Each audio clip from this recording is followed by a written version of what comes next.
Is your pump sucking air? Are you losing suction?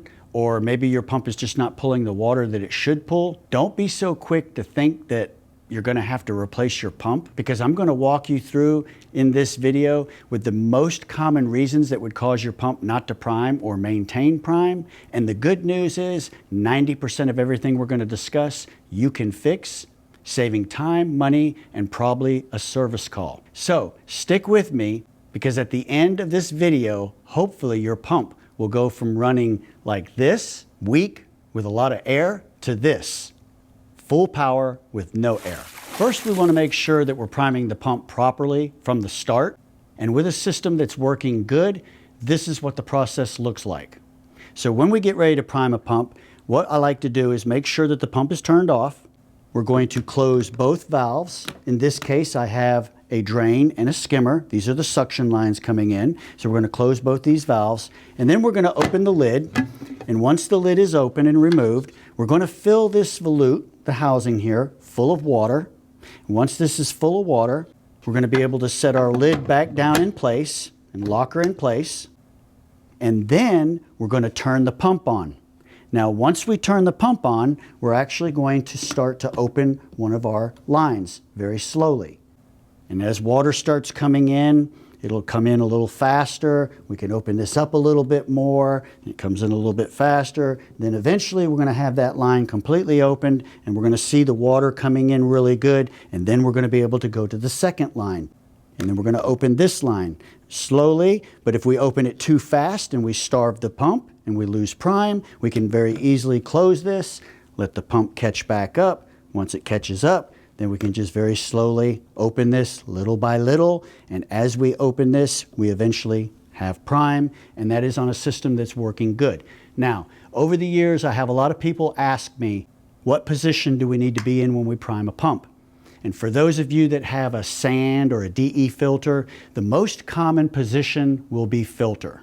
That's where everybody primes from, is in the filter position.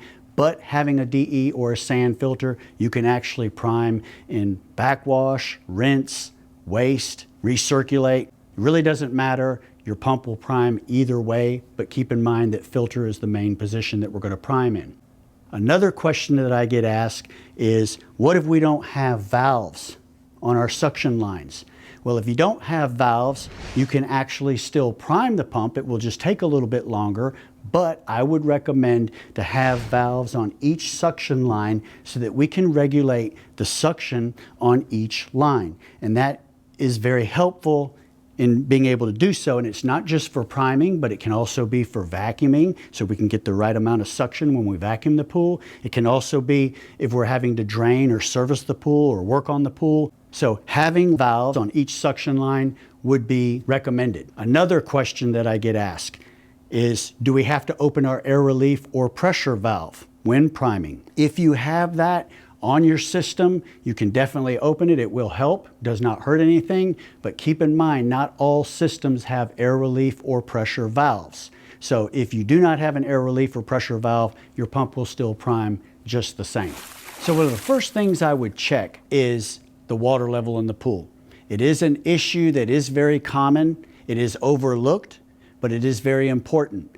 When we look at our swimming pool and we go to our skimmer, we want to make sure that the water level is at least halfway through the skimmer. I like to keep it a little bit higher, which is fine. We don't want to be too high because then the skimmer doesn't operate properly. And if we're below half, then the pump is going to suck air, starving the pump, and then you're going to get a lot of air and we're going to have problem priming. So making sure that the water level is at the correct level is very important. So another common issue or reason why people have a hard time priming their pump or they're sucking air, and that is if the weir door in the skimmer is stuck. What is a weir door and what's its purpose? If we look at a skimmer here and we open the door, you're going to see a flap right here. And this flap is designed so that water goes in with the debris and stays in the skimmer. And then, of course, once the system is turned off, the weir door floats up, preventing debris that's gone into the skimmer from floating back into the pool. That is the purpose of the weir door. And if you'll take note, this weir door is a pretty good fit. And sometimes the weir door over time can warp, or maybe we get some trash in between the skimmer wall and the weir door itself, and then the weir door gets stuck in the up position. Here again, when we're trying to prime or run the pump, we're not giving the pump full water because the door is blocking it. So we need to make sure this weir door is working properly and is free. And if your weir door is not in good shape or needs to be replaced, I definitely recommend to put a new one on. Another thing we want to check on our list is making sure that our valves are in the open position. If you have ball valves, this is open, and of course this is closed. I have seen customers trying to prime or run a pump with the lines closed. Well, if they're closed, the pump can't get water. It is a simple, common mistake, but it is something that we have to rule out and make sure that we do have our valves open. And like I said before, when priming, we're always going to prime and open one line at a time because it does make it easier to prime the pump. So the next thing we want to check is we want to make sure that our pump basket is good and clean, and we also want to make sure that the skimmer basket is clean. If these baskets get clogged or filled with trash and debris, it will starve the pump, not allowing the pump to run to optimum performance. So far that covers the most common issues. And if we are still sucking air or having weak performance on our pump, now it's time to dig a little deeper, and now we're going to talk about suction leaks. So basically what we have is we have a drain line and a skimmer line in this particular situation, bringing water into the pump. So it is very, very important. First thing we want to do is make sure that we remove our lid and that the lid is good. There's no damage. It's not cracked. We also want to take out the O-ring so we can inspect the O-ring and make sure that the O-ring is in good shape. If it's wore or damaged, it will have to be replaced.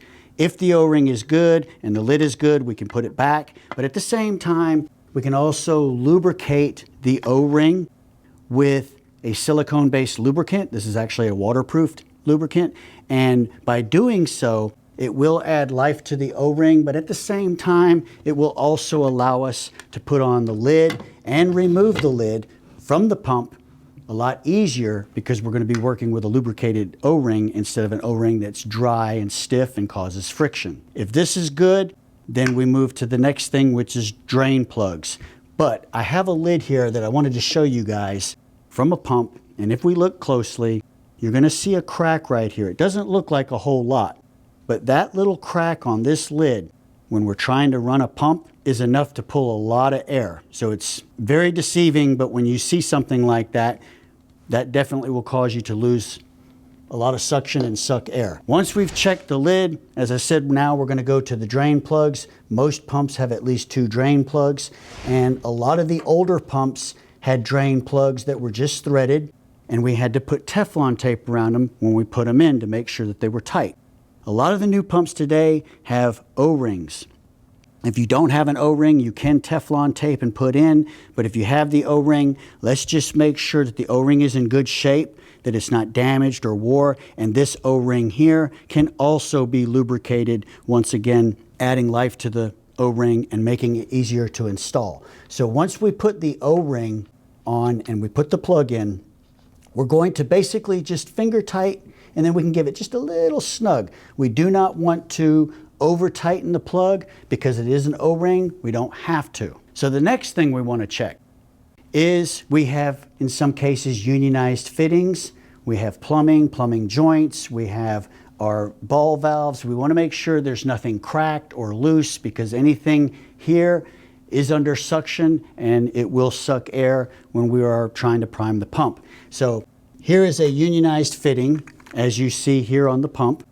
This does unscrew, and when we unscrew it, there is an O-ring inside. This can also be lubricated, but we want to make sure that this O-ring is in good shape and it's not damaged. And once it's put on, that this union is actually tight, because if it's loose, you will suck air. Another thing we can check, and that is the housing on the pump. If this housing is cracked, you're going to suck air. And if it's cracked, the housing will have to be replaced because you can't run a pump with a cracked housing. It's just not going to work. It's not very common, but it can happen, so we want to make sure that's good. Having said all that, everything's airtight, we should be running good, but what I'd like to add to this is a cracked suction line. For an example, the drain line is a suction line and the skimmer line is a suction line. Let's just suppose that the pump is running and it is pulling air. We don't know what's going on, but we can check by simply turning off one of the lines. So let's say we turn off the drain line and all of a sudden the air is gone. What does that tell us? That tells us that we don't have a suction leak here at the pump because it's running perfect. We know the skimmer line is good because that's the line that it's running on. It only happened when we opened the drain. So to double check ourselves, let's open that drain. We open that drain, now we start seeing air again. We now know that the drain line is in question, and if we want to double check ourselves, we can actually now, with the drain line open, close the skimmer line, and when we close the skimmer line, we get even more air. And why is this? Because we're starving the pump and we're putting strain on that line, and if it is cracked or fractured, it's going to suck even more air. So at this point in time, that proves that the drain line is cracked, because we do know that when the drain line is closed and the skimmer line is open, it runs perfectly fine. So the next thing we're going to talk about is air in the system or air in the plumbing lines. Now, let's talk about air in the system. If we have air in the system and we're priming our system, remember we prime one line at a time. If you guys have an air relief or a pressure valve, we can definitely open that. It will help. But keep in mind, not all systems have air or pressure relief valves. So therefore, if you don't have one, your pump will still prime. But if you do have one, you can open it and it will help. Now, when we talk about air in the lines, that is really important because we need to know if the filter system is sitting level with the pool, if the system is sitting higher than the pool, or if the system is sitting lower than the pool. Okay? So let's just pretend that this pump is running, it's primed, we're good to go, and it's sitting level with the pool. We turn off the pump, and all we want to do is clean out the basket. So what we're going to do, in most cases, we're going to close our suction lines down. Now we can open this, clean, put the lid back on, turn it on, and then open these valves back again one at a time, and we're done. Now, in most cases, when the system is sitting level with the pool, we don't have to close the valves. As long as you've got water in the pump and you shut the lid, it will prime right up because we're sitting level. Now, people that have a filter system that sits higher than the pool, this is very important. When we go to clean this out, we turn off the pump. We definitely want to close our suction lines before opening the lid. This concept or principle is the same as having a glass of water, and I put a straw in the glass of water, and I put my thumb over the straw, and I pull my straw out. The water is still in the straw. The moment I release my thumb, all the water comes out of the straw, and the moment this lid is opened, these valves are like thumbs over the straw. It's holding the water in the line, because if I open these lines, all that water, because we're higher than the pool, is going to run back to the pool, which now means we've just got to prime the pump again. And people that have systems sitting higher, it is a little bit more difficult to prime.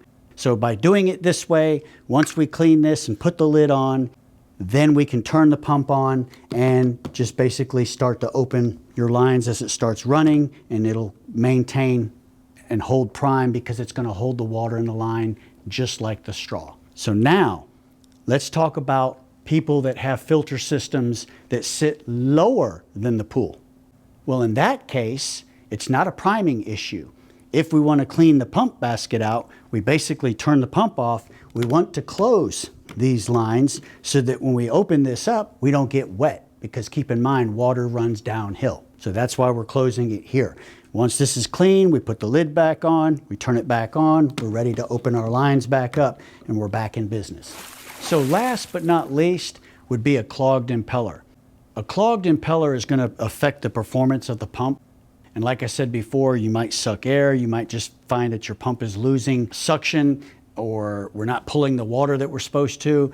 When we deal with situations like that, it's usually a clogged impeller, but how do we know? For an example, we have the drain and the skimmer open and this is barely running. Well, at this point in time, we have to question what's going on because the pump is barely pulling any water. So what we can do is while the pump is running, we can close the drain, leaving the skimmer open, and we see the same result. So then we come over here, open the drain, and now we close the skimmer, and we see same result. To have both of these lines clogged at the same time is highly unlikely.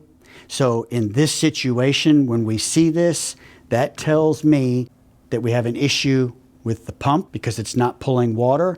The chances of both being clogged, like I said, highly unlikely. So then we need to take this pump apart and unclog the impeller.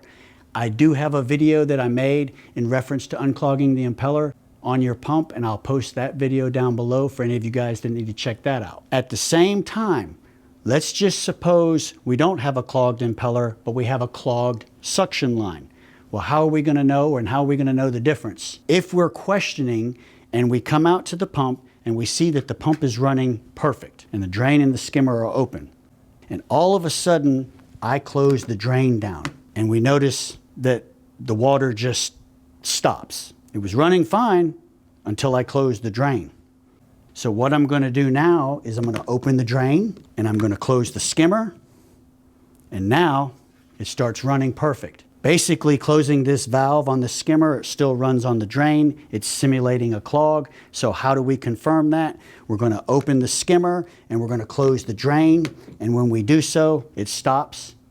And it only stops every time we close the drain and open the skimmer. In this particular situation, that tells us we have a clogged skimmer line. And I do have a video where you can actually unclog your skimmer line. It's very simple and easy to do, and I'll post that video down below for anybody that needs to see that as well.